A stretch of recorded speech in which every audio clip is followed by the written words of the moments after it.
poppin' people them? It's Slidey McPatty, and I'm here with one of them future stars, you know what I'm saying? Mr. Rhyan Douglas. How you doing, man? I'm chilling. How are you? I'm good, bro. I'm good. You're a youngin', man. Yo, how old are you? Bro, take a guess.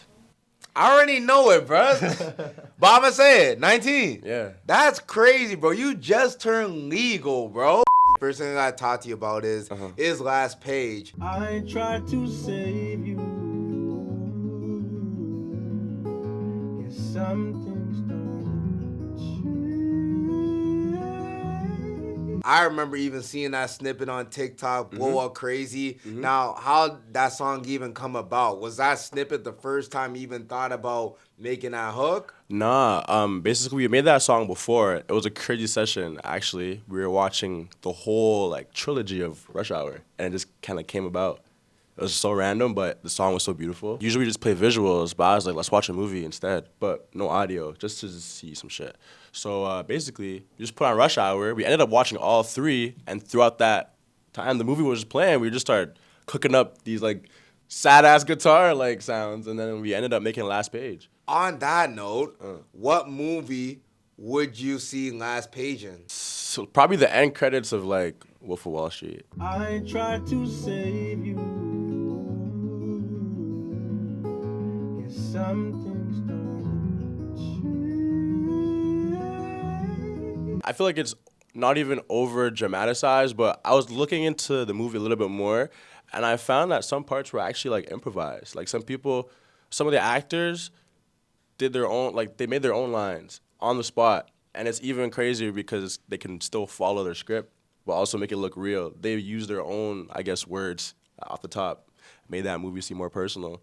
You say your sound is called folk soul. I ain't never heard of that in my life, so you're gonna have to describe that to me and the people. Well, basically, my upbringings was a lot of soul music, reggae music. I had a lot of gospel influence, and then you know the school at Mayfield Secondary What? in Caledon, Mayfield Secondary School. Mayfield Secondary. All the way In in Caledon? Caledon? Yeah. I don't know no schools in Caledon, bruh. Well, I went there, and a lot of the music that we had on that side, that the kids were listening to over there, was a lot of guitar music, acoustic music, singer-songwriter type music. So I kind of drew from both worlds, and that sound kind of got infused in my influence, and that was obviously at home, the gospel, the reggae, the R&B. So I kind of turned that into my own and called it folk soul because I feel like that's how my music is when I listen to it. It's almost like I get a bit of both worlds. So then if you had to pick like any of the big artists out right now, who would fit into that genre with you? Let me see. I'd say Daniel, probably SZA at some point. Like I listen to her song like Nobody Gets You, and I almost think it's in that same pocket. What's left of you?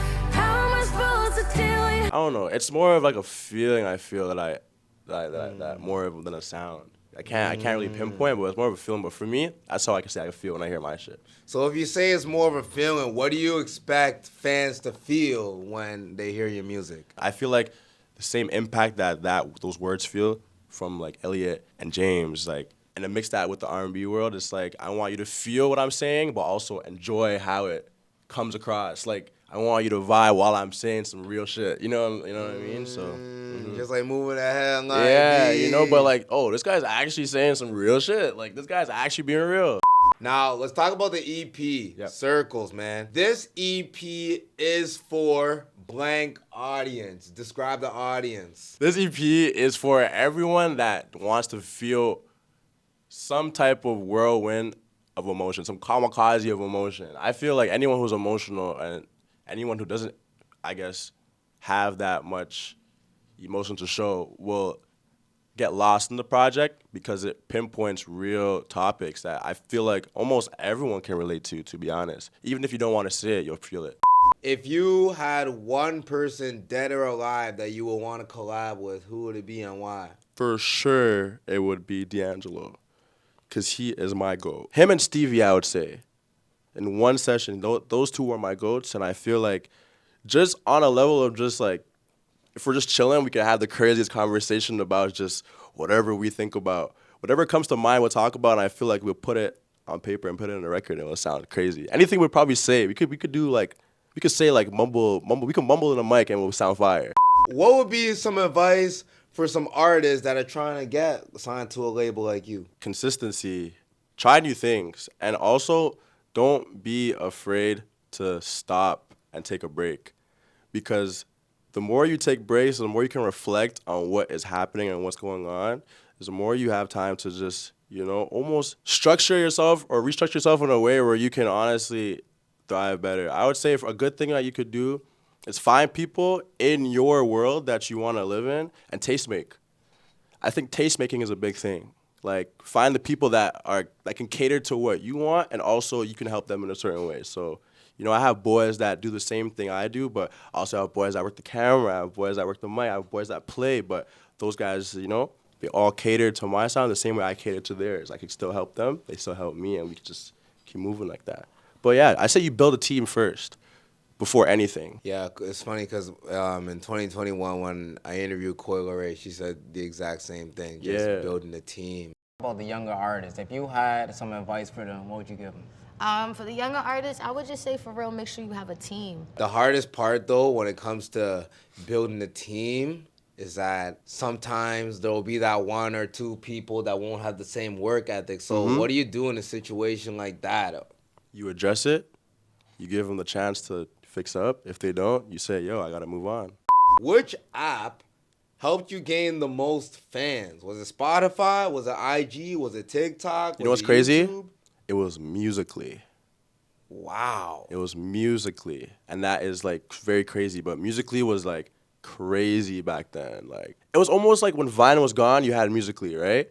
And then I posted a song with this girl that I was working with at the time, and like she was popping, and like the song went crazy on Musical.ly. I was getting a bunch of followers. I actually have a video. My sister took a video of me hitting like 1K. I was screaming, dog. I was screaming with a high-pitched voice. Like, oh my God, nah, I'm famous. Like, I'm crazy. Like, nah, no one can talk to me. I'm not going to school tomorrow. And I was like, yo, I thought I made it, but Musical.ly really was crazy them times. Say word. And then when Musical.ly transitioned to TikTok, did you like keep the same account? Bro, I can't even speak on that. My account might still be up from when I was a youth. But, I might, by the time it's probably up, I want to take that down. But it's actually kind of cool looking back at it, because I was actually just a youth trying to just do music. This is my last question, but this is like one of the most important questions to me. Yep. What makes you happy, man? Bro, seeing my mom, my sister, every day. Straight, bro. We've been through so much, and just seeing my family thrive, that's what keeps me going. Straight up, bro. That's beautiful. So you hang out with your mom and sister every day? Bro, those are my guys, my dogs, twin them, gangy. Those are my people, them, bro. Those are my mom, my sis. Come on, bro. Untouchable.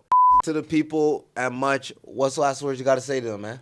Have a great rest of the year. Be safe. Honestly, wake up every day, tell someone you love them, and, keep doing what you're doing. Drink your 8 glasses of water every day, and, yeah. Yes, and it's Lanny McPatty, and we signing out. Much love. See you guys.